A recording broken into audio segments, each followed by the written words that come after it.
Welcome back, everyone, to season 3 of the Awkward Networker podcast. I'm so excited to have you here. This is my first episode of season 3, and I'm so excited to have my guest today on the show because I'm going to introduce him. I want to let him talk a little bit about himself, but I really wanted to get a few things across this first episode of season 3. One, I wanted to bring in someone that I truly have been admiring lately, and I want to hear his story and some of the advice that he has.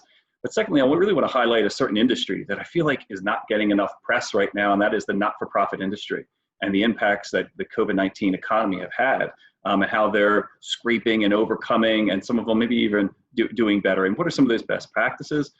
And third, Hope Nation. Every time I talk to this guy, every time I talk to people on his team, I know some people on his team, they all talk about Hope Nation, and it's just something that I felt like we really should start out with in 2021. So without further ado, I would like to welcome my first guest of season 3 on the Awkward Networker podcast, Paul Isenberg, the founder and CEO of Bringing Hope Home. Paul, thank you so much for being here. Sean, great to be here. Thanks for having me. I'm very excited to meet you and get to know you, and I love this concept, so I'm excited to be part of it. Yeah, man, absolutely. I'm excited to have you here. And I've been following what you've done for a little while, and I got a pleasure to get to know some of your team members and everything that they're doing. It's incredible. So I'm really excited to dig in. But before we do, can you just provide us a little bit more of a background on Bringing Hope Home, some of the history and how it came about, and really, how you serve the community? Sure. So Bringing Hope Home is a 501c3. People can learn about us at bringinghopehome.org. We started out by doing an event called the Great Guys Dinner. I lost my late wife, Nicole, to a 6.5-year battle with stage 4 Hodgkin's disease. And during that time, I would come home, and like you, back before the pandemic, I'm a business development guy. I'm out and about. I used to say, I don't know how to get so many appointments in my day to go. Somebody said to me, "Do you eat? You have breakfast, lunch, and dinner appointments?" There's 3 a day. So I was out a lot and doing things. And then when we had a young son, and then Nicole was pregnant when she got diagnosed, and we had a baby. And I would come home to her during the 6.5-year treatment and say, today I saw Sean. What a great guy. I never see him. And Nicole, after a while, got sick and tired of hearing me say that. And she said, how about you do this? How about you shut up and go use your network, plan an event, and invite everybody you want to see. So I took that idea to my co-founder, Tim Sherry, who's also a business development guy. And I said, Nicole has this idea. He was doing golf outings for Coaches versus Cancer, hustling foursomes and having a really hard time. And I said, we'll do this dinner. We'll just invite people we like, and we'll make it a fun night. We're fun guys. We'll figure it out. So we called the American Cancer Society. We told them we'd do it. First night, we had 100 guys, raised $13,000. And then That's now awesome. We're in our 21st year for the event. And between years 7 and 8, and for the first 8 years, it was just done for the American Cancer Society. We were an event. We weren't an organization. Then between years 7 and 8, one of our regular attendees who was struggling with cancer passed. And somebody told us his wife and young family was struggling and they needed some help. So we went to one of our donors and said, every year you write a check for $5,000 to the ACS. Give them this year $3,000 through the dinner, and give $2,000 to us, and we'll give it to this family together.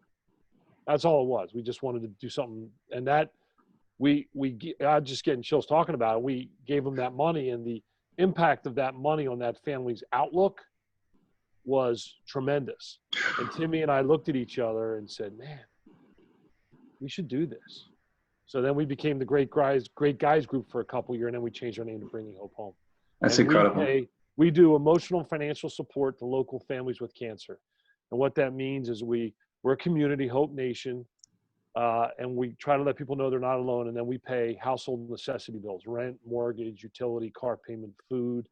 And we don't give any money to the family. The social worker at the hospital nominates them. They have to be in active treatment and have to be in our area. And then we pay the bills directly. We get the copies of the bills, try to negotiate them down, pay the bills directly. And then if they have special projects, like they need a ramp build or roof work or plumbing work or you name it, my team's done it. They've gotten a bed for people. We had a woman one time was coming home from double mastectomy, did not have a bed, Sean. Oh my gosh. Didn't have a bed. So I threw my daughter's boyfriend in the car and said, we're going, Boscov's donated a bed to us. We went to Boscov's, picked up the bed, drove it over to Chester. come in the house. The kids who were at home had a big party because they were by themselves, Mm-hmm. kicking kids out, putting the bed up, setting it up. It's Wow. amazing what people It's, need, and they don't have anybody, yeah. right? So Yeah. we take care of families of bringing hope home. We don't take care of patients. They are our families, and Hope Nation is a family of donors and supporters and families that just want to do the right thing for people. That's incredible. That is incredible. And it's something that, I'm just so honored and humbled having you on this show and talking about that experience, because you took something that is an unfathomable challenge, something that I wouldn't, ever want to think about. And you turned it into something that is so positive and is impacting so many families and benefiting so many families. It's, I know you're a humble guy, so I won't keep kissing your ass the whole time, I promise. But I just got to stop there and just say you are never happens. unreal. So if we can get me a recording of this, so when I mess up, I can go home and play this. This guy thinks I'm nice. No, you're nice. We're very thankful for what we do. We've helped now over 6,400 local families since starting in 2008.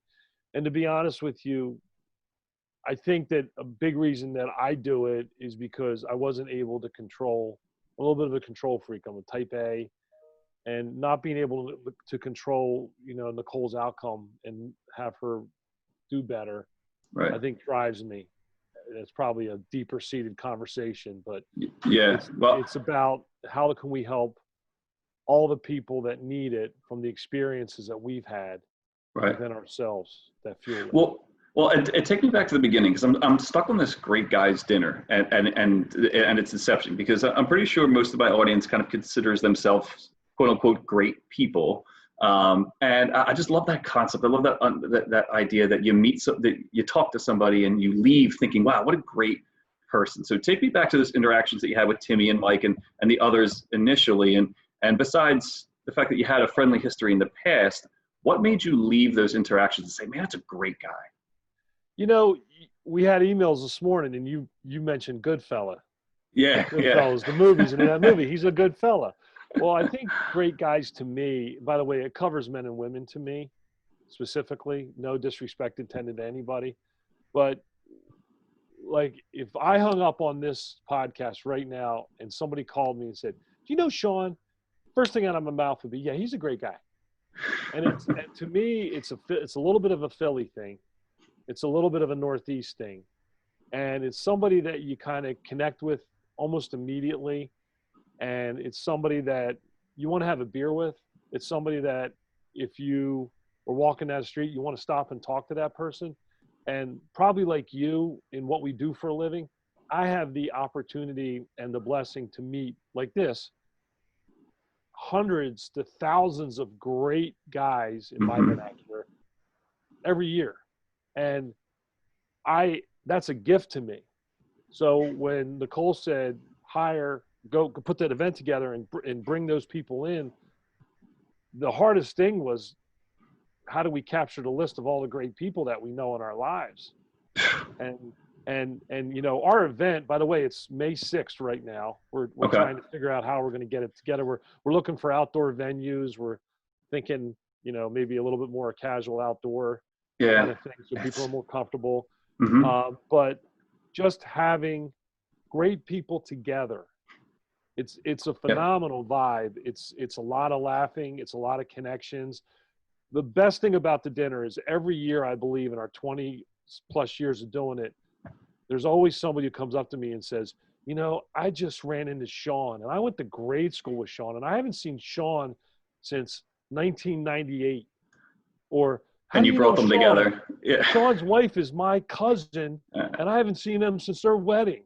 Yeah. It's always that, and I can stand in the middle of, and during the normal times, the event's like 500 plus people, and we have it at Springfield Country Club. I don't know where we're going to have it this year. We're trying to figure all that out, but I can stand in the middle of the room and watch it happen, which is what I love. It's incredible, isn't it? It's and I love that so much. And I tell people that all the time. If they're looking for a very quick hack to meet new people in a new geography or a new industry, all you have to do is start getting involved philanthropically.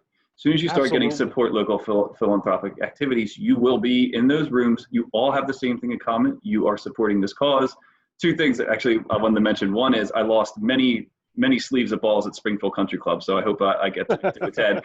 Secondly, is you mentioned the Coaches versus Cancer. That was where I was volunteering in college and ended up meeting at the time, the office managing partner at my firm, KPMG, and literally that is exactly how I got the job coming out of college. So yes, being involved philanthropically is a great way to network, meet people, and build a network under the same idea that we both are supporting this particular activity.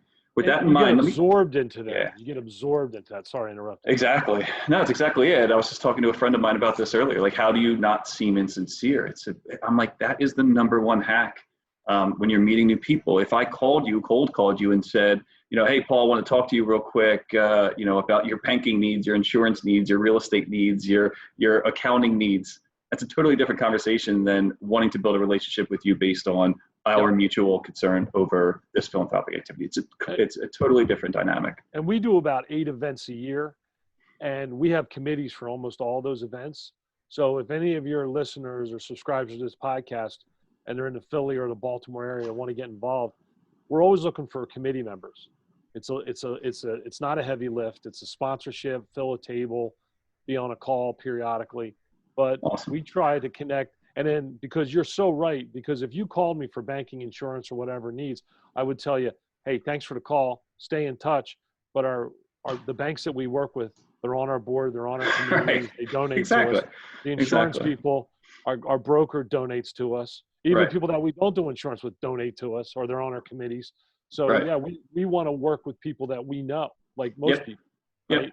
And some people do ascribe that to the Philly parochial nature, but it is. And I mean, it's ubiquitous in most metropolitan areas and in most places, most communities. They want to work with people that are in the community, give back to the community. It's very part of our human nature, part of our pack dynamic that you mentioned before. But I want to stay on the topic of events real quick. Yes. Because I had the privilege of meeting some of your team and supporters. I think it was the young professionals group that you had. At Yards Brewery. It was at Yards. It was 2 Octobers ago. I wanted to make sure I went every year. Yes, but unfortunately, we will have you back every year because you're young and you're professional. I appreciate that. It's the moisturizer, man. It's a house of cards. But 2020 happened, and so I couldn't go again, which is unfortunate, right? So. And I know a lot of I want to hit on this because many nonprofits like Bringing Hope Home rely on these in-person events as major donation and awareness vehicles. Mm-hmm. And in 2020, a lot of that was kind of stripped from us in 2021. We don't know if that's going to come back. So how has your team navigated those challenges in 2020? So there's a couple different answers to that. So I'll try to go in order. As I mentioned earlier, we're a heavy event organization. I would say about 40 to 45% of our money comes from events. It used to be a lot higher, and we've reduced it down. It's a big interaction event for us, especially Great Guy Dinner. We do a fashion show, Ella Bella fashion show. Golf was able to happen this year. That was great. We do a great golf outing at Philly Cricket, the Divine Nine. It's going to be September 6th, I think, coming up. So when we were talking earlier, we had the Great Guy Dinner in Baltimore on Thursday, March 12th. And then earlier that week, we had our Great Gals Brunch. So we were able to get those in, and then the world closed down. Mm-hmm. So our event planner, Sarah Zargel, and our development director, John Farley, everybody pivoted. And we did, we had our guests lined up. It was Dick Vermeil, former Philadelphia Eagles, Kansas City, St. Louis Cardinals, or not St. Louis Cardinals. Is it St. Louis Cardinals? Phoenix. I don't know. The Cardinals. I know from the Rams. Eagles St. days. Louis Rams. It was okay. St. Louis Rams, and he won the Super Bowl. He was our special guest. So we had it all ready to go and teed up. So we quick changed over to a virtual dinner. The good news was we got all our money back from the venues, except for our down payment, which they kept, which is fine. And we were able to raise about the same amount of money net that we raised the year before because our expenses were reduced and people were great. We also did a virtual fashion show that was phenomenal, the Ella Bella fashion show. We took our 3 5Ks, Sea Isle, Westchester, and Bucks County, Doylestown, and put them onto a virtual platform. And it was interesting. Expenses were reduced. Revenue was also reduced. Overall revenue was reduced. But we got so much participation in so many different states. So Hope Nation is trademarked. We own that. It's a registered trademark of ours. Okay. And like I told you, it's our supporters, it's our donors, it's our families. It actually became true. And I think in our Ella Bella fashion show, we had 17 states involved.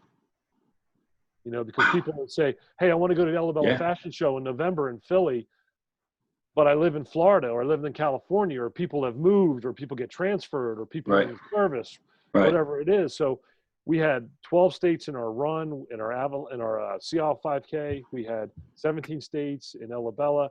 So we flipped it. We actually we're a calendar year company. We actually raised more straight cash this year than any other year.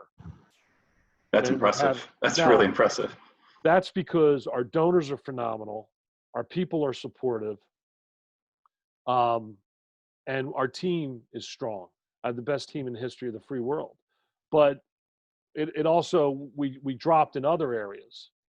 So we just have to leverage what we learned this year. Like going forward now. Yeah, that was my question, right? Is like, what are you then going to do going forward? I guess two questions. What are you going to do going forward to manage that, to continue having that margin? But, you know, as a business, how is you and your team planning on networking and continuing to build strong new and strengthen relationships going forward in this virtual environment? So that's a really good question. So what we've decided is we're going to have a virtual component to every event that it makes sense. So we've already got that slotted. We're going to figure out, can we move our live events as we get closer to summer and the vaccinations hopefully become more wider given, then people might be comfortable. We're trying to figure out what are good targets. You know, instead of 500 people coming, will 150 people come to an outside event? Maybe. Yeah, maybe. Depending on, I mean, last summer it felt like it was gone, right? A lot of people were meeting up and getting together, so it's possible. You know, are we switching to more of a pop-up networking event basis that we can do a lot of little events, but they all require work, right? The other thing we're doing on the business side, things that work for us, is we talk to all of our vendors who we try to keep a pretty good relationship with, and we reduced all of our expenditures when we could, and we put on hold some contracts. So we were able to do that. Yeah. We started going to a quarterly based financial model. So we weren't managing for the year, we were managing more for the quarter. Okay. And that seemed to be a little bit easier. I think, I don't know if you're like this or other people that you network with, because I'm a little bit of a networking junkie, and sometimes I bite off more than I can chew in my follow-up. I'm exactly like that. Yeah, so, I'm exactly like that. Which is such a huge part of it, right? Because if I meet you and I truly enjoyed meeting you, I should follow up. And I should follow up and bring value and try to figure that out. Well, now I don't have an excuse that I don't have time to do that anymore. So now I'm spending time following up on calls. I'm reaching out on LinkedIn. I'm talking to people I haven't talked to in a while, just saying, hey, look, I don't want anything. I talked to a guy the other day. He's a good friend. I say he's a good friend, but then when I tell you the story, you're going to say, well, how good of a friend is it? This guy was on our board. We always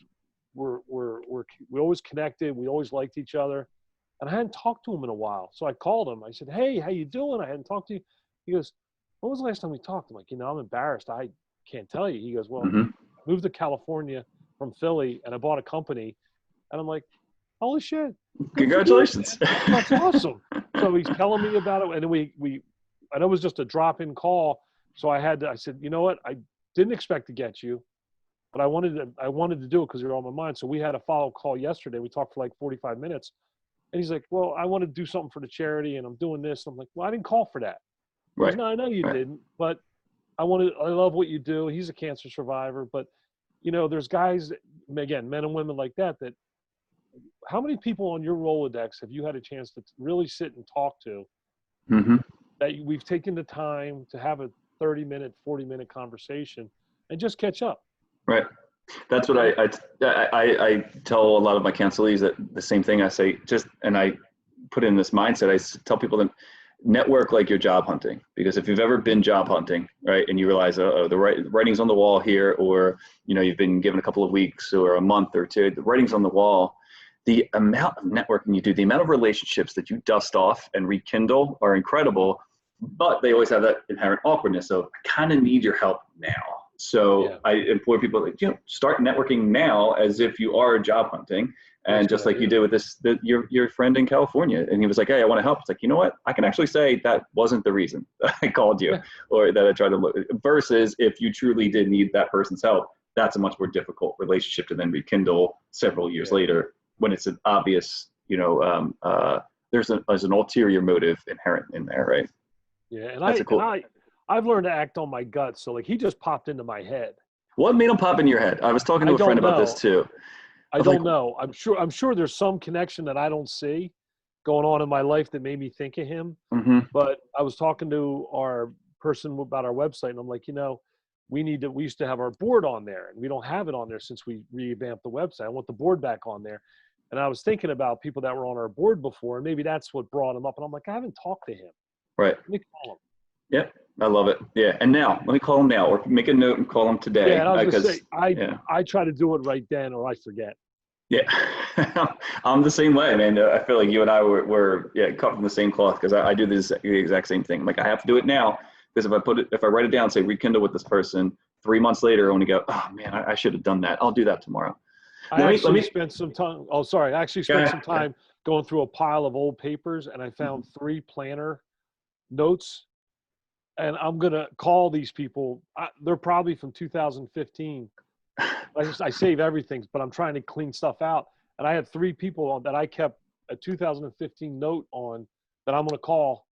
I don't know about this week, but I'm going to call because I want to call them. I just want to call them. Yeah. Well, hopefully all 3 of them are doing just as well as your friend that moved to California and bought a business. That's my hope. Let me switch gears again. Actually, let me go back in time a little bit, because this is a question I want to ask you as a founder and CEO of a not-for-profit. When I didn't have a chance to read your book, Lessons Learned, which I'll throw a little pitch in there for. I had a chance to read it, and maybe it's on Amazon. All right, good. I'll put a link in the details, in the show details too. And I'm sure you answered this in the book, but bear with me here.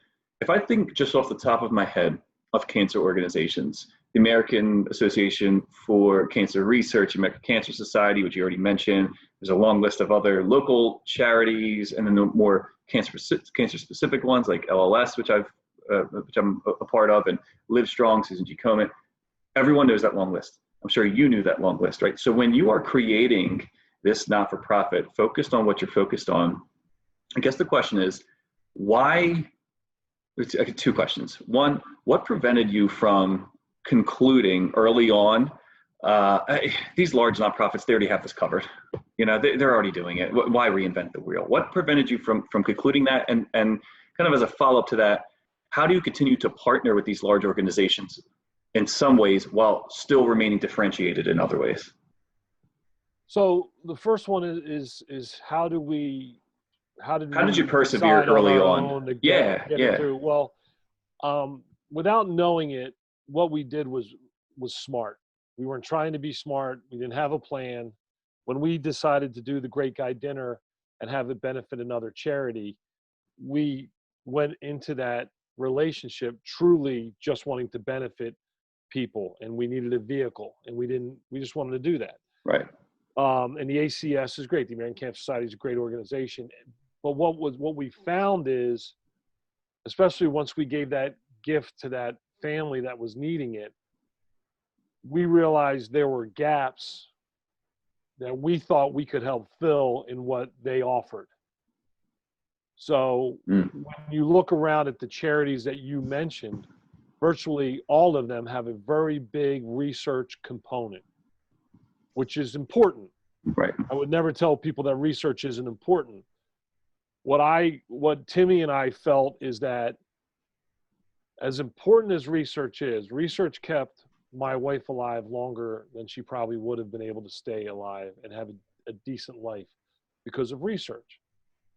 But when you go through with somebody who has cancer and you go to treatments with them, you hear people's stories, and you hear where people are like, I'm all by myself. I'm working this job. I have healthcare benefits, but my car just broke down. And if I can't get to work, I'm going to lose my job and I'm going to lose my benefits. And Timmy and I looked at the situation in a bigger picture and said, there needs to be organizations that pay bills and help people get through a tough time. Like, we're not designed to cure the illness. And I totally understand that. We're designed to bridge people over a tough time. Right. So because we worked with other charities, we see what they do mostly and understand what they do and see what they're really good at. And then we and this is what I tell people who call me and say, I want to start my own nonprofit. I go team up with a big nonprofit, see what they do, if it speaks to you, and then see if there's a gap. Not a gap because anybody's doing a bad job, but you can only do what you can do. You can only do so much well. Right. If you think about our mission, we are very focused. We provide emotional and financial support to local families with cancer. We pay bills for families going through a tough time. We try to help them out as best we can. That's all we do. And that's an extremely narrow look at things. So how we persevered is we found something that we thought was needed and missing, and we addressed it the best way we could from our experiences.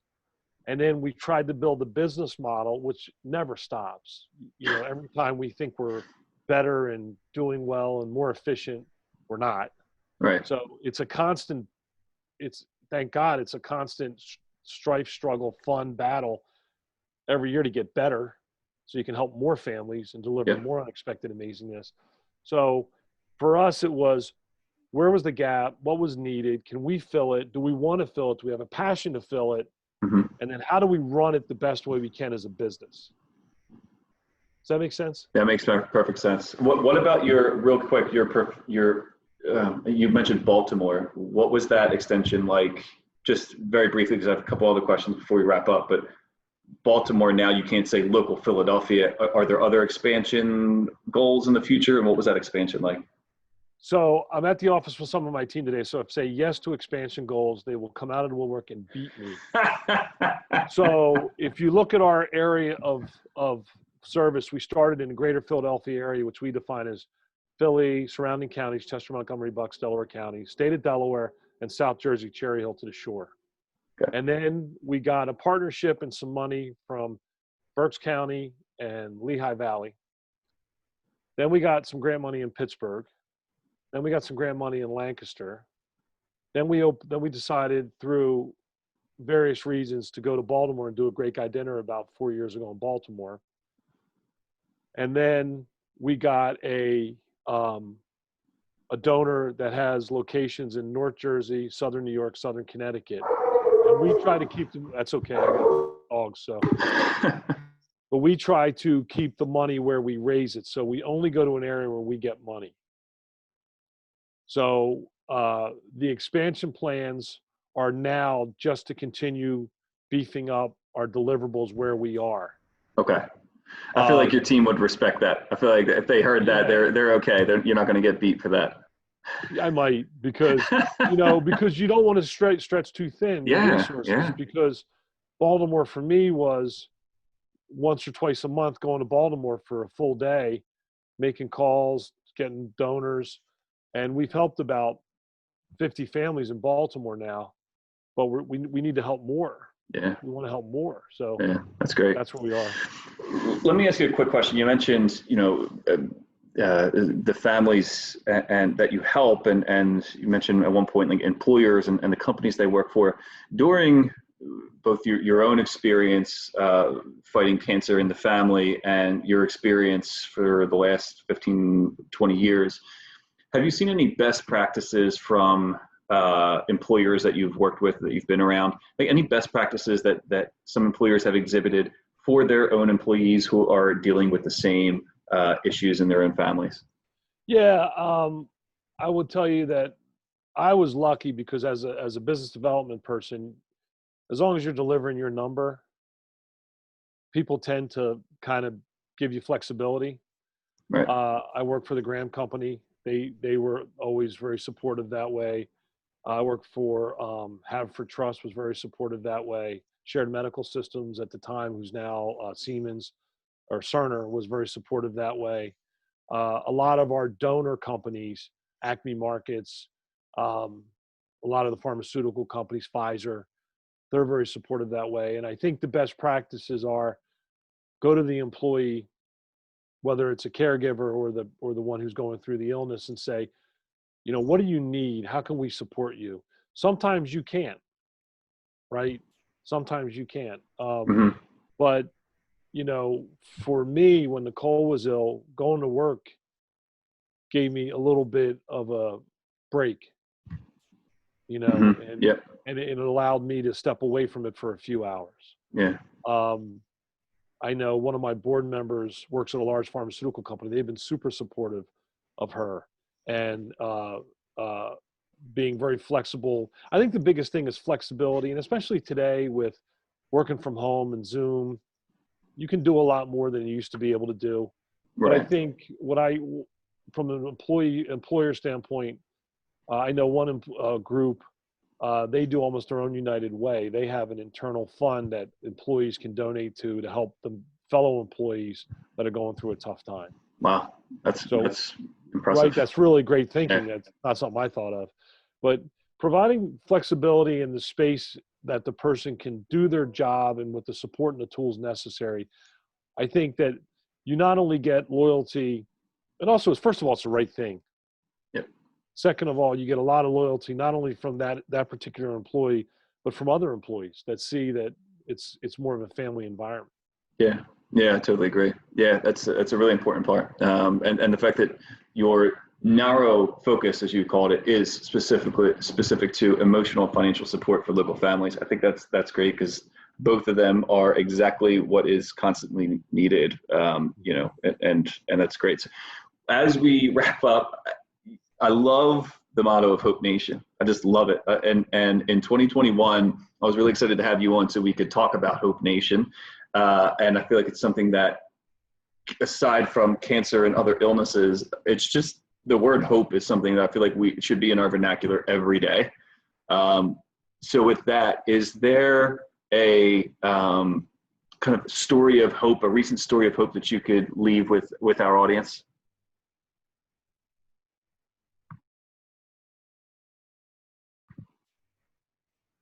There you are. Hey, did you lose me? You froze on me. You said you love the motto of Hope Nation, Yes, and and then you froze. Sorry. I was so enamored with it, I actually like froze up. I couldn't even speak. I do. I love the idea of Hope Nation, and now that we're going into 2021, I feel like the word hope, it should be in our vernacular every day. And so I wanted to end this podcast by asking you to just share with our audience a recent story that you've experienced through your work that will give us all hope going into 2021. Well, the one thing I can tell you is a couple things. I was talking to my wife about this the other day. The last pandemic was 1919, I believe, Yeah. 1917, 1919. Yeah.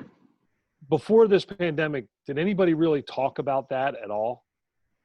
No, no. I think I No. learned more about like the San Francisco fire or like some other Yeah. obscure thing from like 1903. No, I never heard of it. No. So what's going on now is a real thing, and it's tragic, and it's tough, and it's sad, but it is a blip in a long history. And it's sad because people have lost loved ones, and that's tragic, and you can never, that's something that I'm not trying to wipe away, but it No, I is hear you. something that's unique, and we'll get through it. We Hmm. will get through it. Same with the election issues and the protests and all that.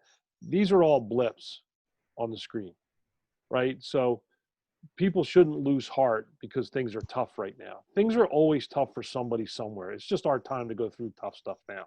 Right. So, and the other thing is we are a calendar year company. So like many companies I've talked to, we were on our way to our best first quarter in the history of the company when everything hit. We were still able to help every single family that was brought to us. 619 families we helped Wow. bringing hope home in 2020 because of our donors, our supporters, our friends. We were still able to bring hope to 600 plus families and a Christmas to 252 of those because of great people. People are strong and resilient and kind, and they're only going to get stronger and more resilient and kinder.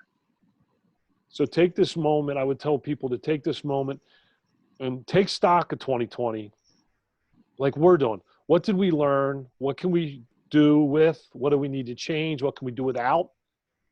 And then put it away. It's gone. It's over. Let's go to 2021. And let's find out what's going to be great about 2021. Like, I was telling you earlier, in 2020, my daughter got married. My kids all moved out. My daughter's expecting. My wife still talks to me. People learned to work from home. People got the chance to be closer.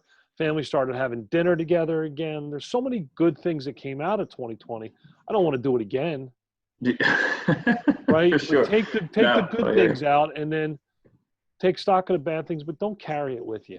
Yeah, I think you're right. And I love that. I love that message. It's the perfect way I want to end this podcast, the first one of 2021. And I couldn't agree more. I feel like everybody is going to get stronger and kinder. And we understand the importance of community. And I think we all understand how quickly something as human interaction and togetherness, how quickly that thing that we took for granted since antiquity, right? Since I could walk, our ancestors could walk one cave over and say hello. We've had this forever, and it was stripped from us. And I feel like we'll never forget that part of it. And hopefully that makes us more inclined to be together, spend time together, and cherish those moments together. I totally agree with you.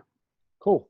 This has been great, man. Thanks for having me. This is fun, man. Thank you so much for being on here. Yeah. Oh, my pleasure. I appreciate it. Real quick, I want to make this productive for you and bringing hope home as well. So for the listeners that are still out there, can you give them kind of an idea of where they can help, how they could donate, and how they could participate?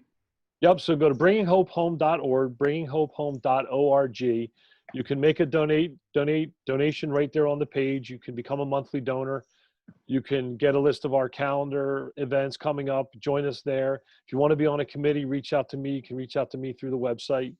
And any way you want to donate, any place you're comfortable donating, we would love to have you. Join Hope Nation. I love it. Thank you, Paul. Thank you for everyone for listening, and tune in for episode 2 coming your way in another couple of weeks. But Paul, I want to say thank you so much for being on the podcast today. Thank you for everything you do and the whole team at Bringing Hope Home. I'm a huge, huge fan, huge supporter, and I hope to see you in May at Springfield Country Club, I think you said. Yep. Thanks, Sean. I appreciate you having me. Have a great one. Thanks, Paul.